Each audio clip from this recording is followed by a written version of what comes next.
Students, आज हम लोग lesson number 8 short run equilibrium output जो चैप्टर है वो स्टार्ट करने वाले हैं। ये चैप्टर आपके पिछले chapter aggregate demand, aggregate supply and related concept से ही जुड़ा हुआ है, तो आपको समझने में और ज़्यादा आसानी होगी।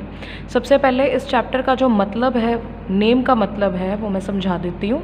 शॉर्ट रन का मतलब होता है a very brief time period. Short का मतलब आप समझते हैं बहुत कम, बहुत छोटा वक्त। अब आप ये सोच रहे होंगे कि इकोनॉमिक्स में शॉर्ट रन ये मतलब ऐसा क्यों कहा गया है। तो बेटा, किसी भी इकोनॉमी को डेवलप करने के लिए टाइम लगता है। इकोनॉमी डेवलपमेंट टेक्स टाइम, ये तो आपको पता ही है। कुछ चीज़ें थोड़ी जल्दी हो जाती हैं और कुछ चीज़ें थोड़ी लेट हो जाती हैं। जो चीज़ थोड़े वक्त में हो जाए उसको हम कहते हैं development in short run, and जो चीज़ थोड़े ज़्यादा वक्त में हो उसको हम बोलते हैं डेवलपमेंट इन लॉन्ग रन। ठीक है जी। अब सवाल ये है, दोनों में डिफरेंस क्या है? नाम से ही पता चल रहा है। शॉर्ट रन का मतलब एक बहुत छोटा वक्त, छोटा टाइम पीरियड। इसको आप नॉर्मली 3 से 4 साल बोल सकते हो। ठीक है। अगर मैं आपको एग्जांपल दूं तो यहाँ पे मैं एक एग्जांपल ये दे सकती हूँ कि एग्रीकल्चर की अगर डेवलपमेंट करवानी है तो वो 3 या 4 साल में पॉसिबल है। दैट मीन्स ये प्रॉब्लम शॉर्ट रन में ठीक की जा सकती है।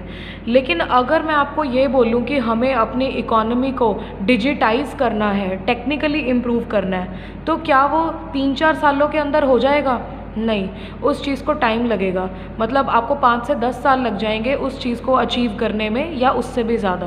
That means that thing will take place in the long run.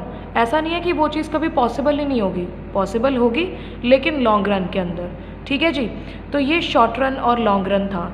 Short run is a time period in which factors of production remain fixed. ठीक है बेटा, ये एक ऐसा टाइम पीरियड है जिसमें फैक्टर्स ऑफ प्रोडक्शन फिक्स्ड रहते हैं। अब आप एक इकोनॉमिक्स के स्टूडेंट हो और मुझे फैक्टर्स ऑफ प्रोडक्शन बताने की आपको ज़रूरत नहीं है। जो क्या क्या थे? Land, labour, capital and entrepreneur. ठीक है जी। ये 4 फैक्टर्स ऑफ प्रोडक्शन हैं जो प्रोडक्शन में मदद करते हैं इकोनॉमी के अंदर। अगर ये सारे फैक्टर्स जिस समय में फिक्स्ड रहते हैं, मतलब जिस समय में इन चारों फैक्टर्स ऑफ प्रोडक्शन की अमाउंट को चेंज नहीं किया जा सकता, वो होता है शॉर्ट रन। ठीक है। जिन फैक्टर्स जिस टाइम पीरियड में ये सभी फैक्टर्स वेरिएबल हो जाएं, यानी कि अनस्टेबल हो जाए, यानी कि उनकी वैल्यू फिक्स्ड ना रहे, तो उसको अपन क्या बोल देते हैं? लॉन्ग रन या लॉन्ग टाइम पीरियड। हमारे सिलेबस के अंदर है शॉर्ट रन इक्विलिब्रियम आउटपुट। ठीक है। तो शॉर्ट रन का मतलब तो आपको अभी तक समझ आ गया होगा। जो हमारा नेक्स्ट टॉपिक है वो है इक्विलिब्रियम। ठीक है। इक्विलिब्रियम, इक्विलिब्रियम वर्ड का मतलब क्या होता है? इक्वालिटी। इक्वालिटी का मतलब कोई भी 2 वेरिएबल्स जो इकोनॉमी के अंदर एक दूसरे पे डिपेंडेंट है, यानी कि मैं कौन से वेरिएबल्स की बात कर रही हूँ? Interdependent variables. अगर वो किसी भी पॉइंट पे इक्वल हो जाए तो हम उसे इक्विलिब्रियम कहते हैं। एंड मुझे अभी तक लगता है बहुत स्टूडेंट्स ने गेस कर भी लिया होगा मैं यहाँ पे किन 2 चीज़ों की इक्वालिटी की बात कर रही हूँ। येस, यू आर राइट, मैं AD और AS की इक्वालिटी की बात कर रही हूँ। तो equilibrium is that level of output where aggregate demand becomes equal to aggregate supply. तो हम बेसिकली इस चैप्टर में क्या पढ़ने वाले हैं कि शॉर्ट रन इक्विलिब्रियम आउटपुट, यानी कि शॉर्ट रन के अंदर जो इक्विलिब्रियम आउटपुट है वो कौन से लेवल पे जनरेट होती है। ठीक है जी। इक्विलिब्रियम की डेफिनेशन सुन लीजिए। Equilibrium output is that level of output, इसको ऐसे अंडरलाइन कर लेंगे, is that level of output which is achieved at a point where AD is equal to AS, यानी कि aggregate demand is equal to aggregate supply. ठीक है। देखो equilibrium output ये होता है, लेकिन अब सोचने वाली बात है कि इकोनॉमी का जो इक्विलिब्रियम है वो हम इसको फाइंड आउट ही क्यों करना चाहते हैं, इक्विलिब्रियम फाइंड आउट करने की ज़रूरत ही क्या है। बेटा जो इक्विलिब्रियम है वो हमें एक करेक्ट लेवल ऑफ आउटपुट के लिए गाइड करता है। किस चीज़ के लिए? Correct level of output. ठीक है। अब कोई आपसे पूछे कि सब्ज़ी में नमक कितना डालना है, आप एग्जैक्टली कभी भी किसी पर्सन को नहीं बता पाओगे, क्योंकि हर किसी का जो सॉल्ट कैपेसिटी है वो अलग होता है। ठीक है। एक इंसान को नमक ज़्यादा पसंद है तो दूसरे को कम भी पसंद हो सकता है। तो आप क्या बोलोगे? ठीक ठीक, या अकॉर्डिंग टू योर टेस्ट, स्वाद के अकॉर्डिंग। ठीक है। तो बेटा इक्विलिब्रियम पॉइंट भी बेटा वो इक्वलाइजिंग पॉइंट है जहाँ पे हमें जितनी आउटपुट चाहिए उतनी ही जनरेट हो रही है इकोनॉमी के अंदर। देखो अगर आपके पास एग्रीगेट सप्लाई ज़रूरत से ज़्यादा है, मतलब डिमांड उतनी नहीं है, आप सप्लाई किए ही जा रहे हो, वो सिचुएशन भी गलत है। लेकिन अगर आप एग्रीगेट सप्लाई कम करते हो डिमांड के मुकाबले, मतलब इकोनॉमी में एग्रीगेट डिमांड बहुत ज़्यादा है लेकिन एग्रीगेट सप्लाई बहुत कम है, तो वो सिचुएशन भी गलत है। तो you need a correct level of output जिससे सभी की नीड्स भी सेटिस्फाई हो जाए और प्रोड्यूसर्स को ज़रूरत से ज़्यादा सप्लाई भी ना करना पड़े। तो ये वाला जो पॉइंट है ये हमें कहाँ पता लगेगा? जब हम इक्विलिब्रियम फाइंड आउट कर लेंगे। और हर इकोनॉमी का उसकी पॉपुलेशन और रिसोर्सेज के हिसाब से इक्विलिब्रियम अलग होता है। अगर इंडिया का इक्विलिब्रियम अलग है तो फ्रांस का भी उसका अलग होगा, जर्मनी का शायद उससे भी अलग। समझ रहे हो? तो इक्विलिब्रियम का जो लेवल है वो डिपेंड करता है on the type of economy. ठीक है जी। अब हम बात करते हैं मेन जो इस चैप्टर का टॉपिक है वो है अप्रोचेस ऑफ इक्विलिब्रियम। मैंने आपको बताया ना कि हर इकोनॉमी का इक्विलिब्रियम अलग होता है, तो हो सकता है इक्विलिब्रियम जज करने का तरीका भी अलग हो, है कि नहीं? बिल्कुल हो सकता है। अप्रोचेस ऑफ इक्विलिब्रियम भी डिफरेंट हो सकती हैं। तो बेटा हम मेन जो दो अप्रोचेस देखते हैं वो कौन सी है? एक तो ASAD अप्रोच, ठीक है, जिसको हम aggregate supply and aggregate demand approach भी बोल देते हैं। And then is SI approach, जिसको हम क्या बोल देते हैं? Saving and investment approach. Saving and investment approach. ठीक है जी। देखो ASAD अप्रोच कौन सी है? ये वो अप्रोच है in which equilibrium is struck when AS is equal to AD। ठीक है। मतलब ये वो अप्रोच है जिसमें हम इक्विलिब्रियम किस पॉइंट को मानते हैं कि भाई equilibrium is struck when AS equal to AD। जिस पॉइंट पे एग्रीगेट सप्लाई और एग्रीगेट डिमांड एक दूसरे के इक्वल आ गए तो वो जो पॉइंट है वो इक्विलिब्रियम पॉइंट बन गया हमारे लिए। ठीक है। जो सेविंग एंड इन्वेस्टमेंट अप्रोच है वो कौन सी अप्रोच है? Here equilibrium is achieved. यहाँ पे इक्विलिब्रियम कब अचीव होगा? When savings become equal to investment. ठीक है। पिछले चैप्टर में भी हमने डिस्कस किया है कि हर इंसान अपनी सारी की सारी सेविंग्स को इन्वेस्ट नहीं करता। ठीक है। वो कुछ अपने पास रख लेता है, कुछ इन्वेस्ट कर लिया एट्सेट्रा।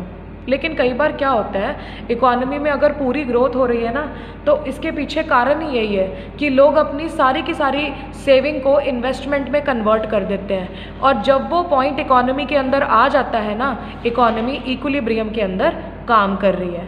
ठीक है। ये डेफिनेशंस थी इन दोनों अप्रोचेस ऑफ इक्विलिब्रियम की। देखो अब इसमें मेन चीज़ क्या आती है? Graphical representation with table. ठीक है। आपको टेबल कौन सा यूज़ करना है ASAD अप्रोच के अंदर? जो टेबल आप पिछले लेसन में यूज़ करके आए थे, आपने Y और AD लिया था। एक्चुअली जो इनकम होती है ना हम उसी को एग्रीगेट सप्लाई बोल देते हैं। और AD लिया था, फिर एक पॉइंट पे ब्रेक इवन पॉइंट मैंने आपको करवाया था, हमारे लिए वही इक्विलिब्रियम पॉइंट है। ठीक है। फिर इससे रिलेटेड ग्राफ बनाएंगे एंड देन हम इक्विलिब्रियम के बारे में बात करेंगे। ठीक है जी। तो सबसे पहले मैं आपको ASAD अप्रोच के बारे में थोड़ा सा बताना चाहती हूँ how it is graphically presented. सबसे पहले आप इसकी डेफिनेशन लिखेंगे जो मैं आपको बता चुकी हूँ। हाँ जी, ASAD अप्रोच, इसके अंदर हम सबसे पहले एग्रीगेट सप्लाई का ग्राफ बनाएंगे, यानी कि AS एग्रीगेट सप्लाई, AS का ग्राफ बनाते समय आपको ध्यान रखना है कि लेबलिंग पूरी करनी है। लेबलिंग में गड़बड़ तो मार्क्स में भी गड़बड़। 0 x axis y axis, x axis पे रहेगा इनकम जिसको आप ओनली y या ओनली GDP भी लिख सकते हैं, और यहाँ पर रहेगा एग्रीगेट सप्लाई जिसको आप ओनली AS भी लिख सकते हैं। अब बेटा ये ग्राफ शुरू होगा 0 से and it will be a 45 degree line, ठीक है जी। This is the aggregate supply curve, ठीक है। अब हम बात करेंगे एग्रीगेट डिमांड यानी कि AD कर्व, एग्रीगेट डिमांड और AD कर्व। इसके अंदर भी आप लोग इस तरीके से अपनी डायग्राम बनाएंगे, प्रॉपर लाइंस बना के लेबलिंग करके 0 x y, हाँ जी, y एक्सिस पे AD आ जाएगा, x एक्सिस पे आइदर y और GDP, जैसा भी आप लिखना चाहें। बेटा ये जो ग्राफ है कभी 0 से शुरू नहीं होएगा।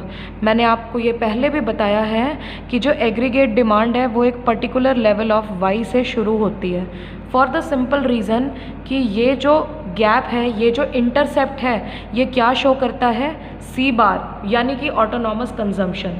मतलब 0 लेवल ऑफ इनकम पे भी एक पर्सन की कोई ना कोई कंजम्पशन होगी, क्योंकि हमारी नीड्स कभी भी फिनिश नहीं होती, चाहे हमारे पास पैसा हो चाहे ना हो, ठीक है जी। तो अब अगर मैं इक्विलिब्रियम कर्व की बात करूं कि इस अप्रोच के अकॉर्डिंग एक इकोनॉमी इक्विलिब्रियम में कब होगी, तो उसके लिए भी मैं कैसे ड्रॉ करूंगी। अब मुझे दोनों कर्व्स को एक ही डायग्राम के अंदर ड्रॉ करना है। तो this is AS curve and this is AD curve. तो बेटा ये जो पॉइंट है E पॉइंट, इसको हम बोलेंगे इक्विलिब्रियम पॉइंट। मतलब किसी भी सूरत में इकोनॉमी को इस प्रोडक्शन पे पहुंचना ही पहुंचना है। ये प्रोडक्शन आइडियल है, बिल्कुल बेस्ट है, इससे किसी का भी नुकसान नहीं होगा, ना ही कस्टमर्स का ना ही सप्लायर्स का, और इससे इकोनॉमी के हर इंसान की डिमांड भी ज़रूर पूरी होगी, ठीक है जी। अगेन मैं लेबलिंग्स कर देती हूँ यहाँ पे AD एंड AS दोनों, ठीक है जी। This is the equilibrium curve.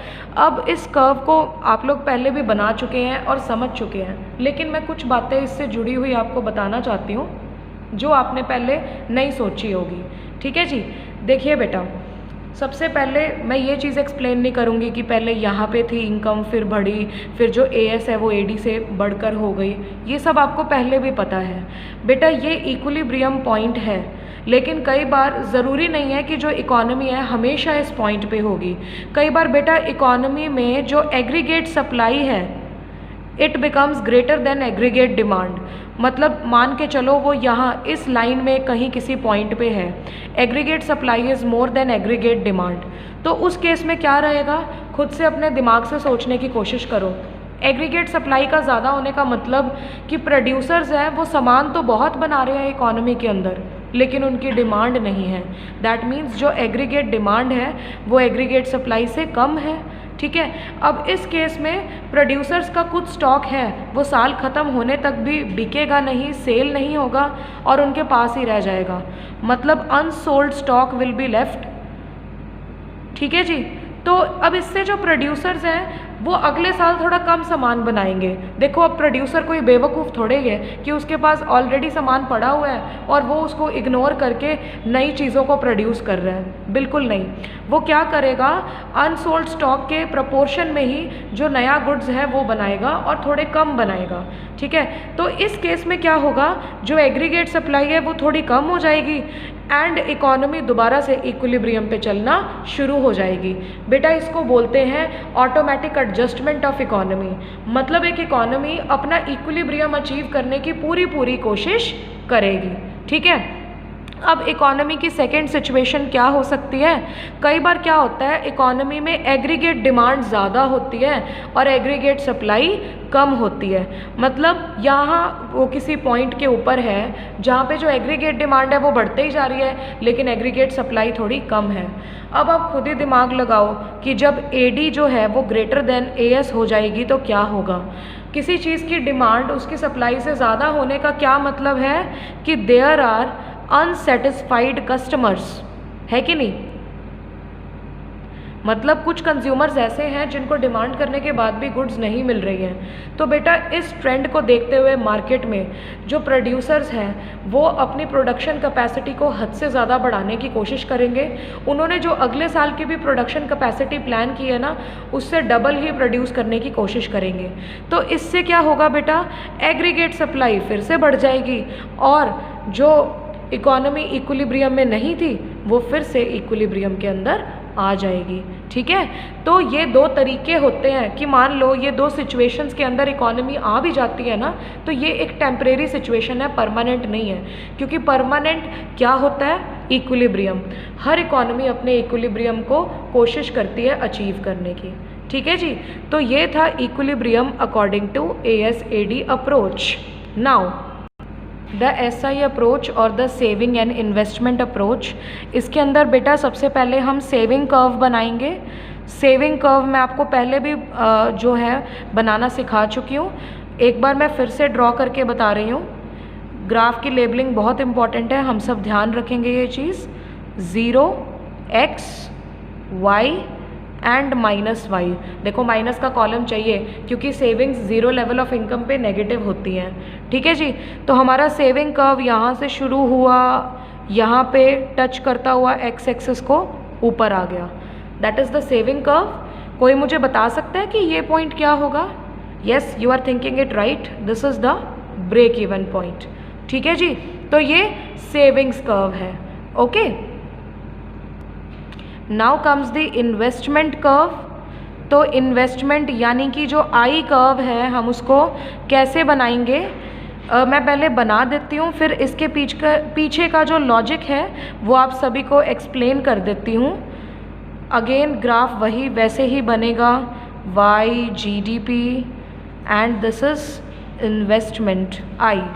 हाँ जी बेटा, ये जो कर्व है ये एक स्ट्रेट लाइन है which is parallel to X axis, I curve. अब आप लोग सोच रहे होंगे भी ऐसा क्यों है, तो मैं आपको याद दिला देना चाहती हूँ, चैप्टर का नाम था शॉर्ट रन इक्विलिब्रियम आउटपुट, यानी कि हम शॉर्ट रन की बात कर रहे हैं। और मैंने आपको बताया था कि शॉर्ट रन में कोई भी फैक्टर ऑफ प्रोडक्शन को ईजिली चेंज नहीं किया जा सकता। तो सेम ही चीज़ इन्वेस्टमेंट को भी अप्लाई होगी। जो इन्वेस्टमेंट है आप उसको शॉर्ट रन में चेंज नहीं कर सकते। मैं ऐसे नहीं बोल रही कि इकोनॉमी के अंदर कभी पैसा बढ़ेगा ही नहीं, बढ़ने को बढ़ भी सकता है, लेकिन उसको बढ़ने में टाइम लगेगा, वो शॉर्ट रन के अंदर नहीं बढ़ेगी। इन्वेस्टमेंट को बढ़ाने के लिए हमें समय की ज़्यादा ज़रूरत पड़ेगी। ठीक है, तो जो I कर्व है वो किसी भी लेवल ऑफ इनकम पे चेंज नहीं होने वाला क्योंकि इन्वेस्टमेंट रिमेन्स फिक्स्ड। अब बात करते हैं इक्विलिब्रियम कर्व की। मैंने आपको बताया था कि इस अप्रोच के अकॉर्डिंग एक इकोनॉमी का इक्विलिब्रियम कब अचीव होगा, जब सेविंग और इन्वेस्टमेंट बराबर हो जाएंगे। तो लो जी बना देते हैं। This is 0, this is X, this is Y and this is -Y। X axis पे Y या GDP है और यहाँ पे सेविंग्स और इन्वेस्टमेंट हमने दोनों डाले हैं। तो देखिए यहाँ से हमारा सेविंग कर्व था और यहाँ पे हमारा इन्वेस्टमेंट कर्व था। तो हमारा इक्विलिब्रियम पॉइंट M पे जनरेट होगा जहाँ पे सेविंग और इन्वेस्टमेंट मीट कर रहे हैं। इसका इकोनॉमिक सिग्निफिकेंस आप लोगों को बता देती हूँ। देखिए सेविंग और इन्वेस्टमेंट जहाँ पे इक्वल हो जाए वहाँ पे इक्विलिब्रियम। इसका क्या मतलब है, जब इकोनॉमी का हर एक इंसान अपनी सेविंग को अपनी जेब में सेव ना रखकर किसी इन्वेस्टमेंट व्हीकल के अंदर डाल दे तो उसको हम क्या बोलते हैं, इक्विलिब्रियम पोजीशन। क्योंकि कई बार ऐसा होता है, हम कई इकोनॉमीज़ के अंदर देखते हैं कि लोग अपना पैसा अपने पास ही रखने की कोशिश करते हैं, वो लोग इन्वेस्ट नहीं करते। ठीक है। तो ये इकोनॉमी के लिए गलत प्रूव हो सकता है, क्योंकि जब तक इन्वेस्टमेंट नहीं होगी तब तक प्रोडक्शन नहीं होगी, और इससे जो पूरा साइकिल है इकोनॉमी का वो ख़राब हो जाएगा। इसीलिए जो सेविंग एंड इन्वेस्टमेंट अप्रोच है वो ये बोलती है कि बेशक अगर लोग सारी की सारी सेविंग्स को इन्वेस्ट कर देते हैं तो इकोनॉमी इक्विलिब्रियम में पहुंच जाएगी। तो आज के लिए हमने सिर्फ यही 2 अप्रोचेस को डिस्कस किया है। कल हम इससे जो अगला टॉपिक है उसको डिस्कस करेंगे, which is known as investment multiplier. Thank you students.